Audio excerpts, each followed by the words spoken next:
શું તમે જાણો છો કે તમારા બેડરૂમનો એસી કેવી રીતે કામ કરે છે ને આપણે શું કાળજી લેવાની? તો ચાલો એસી કેવી રીતે કામ કરે છે તેની સરળ ભાષામાં થોડી પ્રાથમિક માહિતી જાણીએ. રૂમની અંદર લાગેલા યુનિટમાં કોપરની ઝીણી પાઇપો ઉપર એલ્યુમિનિયમ પતરાની પાતળી પરતો ચડાવેલ મધપુડા જેવી એક જાળી હોય છે, જેને ટેકનિકલ ભાષામાં કુલિંગ કોઇલ કહે છે, જેની અંદર ઠંડો ગેસ ફરતો હોય છે. રૂમની ગરમ હવા જાળીની નીચે લાગેલ બ્લોઅરની મદદથી જાળીના સંપર્કમાં આવે છે ને હવા ઠંડી થાય છે.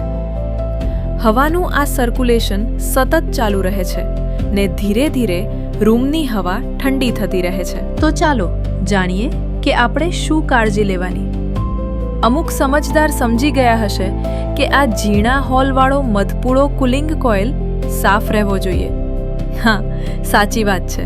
એસી ચાલુ હોય ત્યારે બેડની ચાદર કે બ્લેન્કેટને ઝાટકવા નહીં. એસી ચાલુ કરવાના અડધો કલાક પહેલા રૂમમાંથી કચરો કાઢવો કે રૂમની સાફ સફાઈ કરી લેવી. એર કન્ડિશનરની સંભાળ રાખવા માટે દર 2 થી 4 અઠવાડિયામાં નિયમિતપણે એર ફિલ્ટર્સ સાફ કરવા. ધૂળ દૂર કરવા માટે કોઇલને વેક્યુમ કરો અને અવરોધો દૂર કરીને ખાતરી કરો કે બહારના યુનિટમાં યોગ્ય હવા પ્રવાહ રહે છે. કાર્યક્ષમતા માટે તાપમાન 25 ડિગ્રી સેલ્સિયસથી 27 ડિગ્રી સેલ્સિયસ વચ્ચે સેટ કરો. ખાતરી કરો કે રૂમની બારીઓ, દરવાજા વ્યવસ્થિત ફિટ કર્યા છે.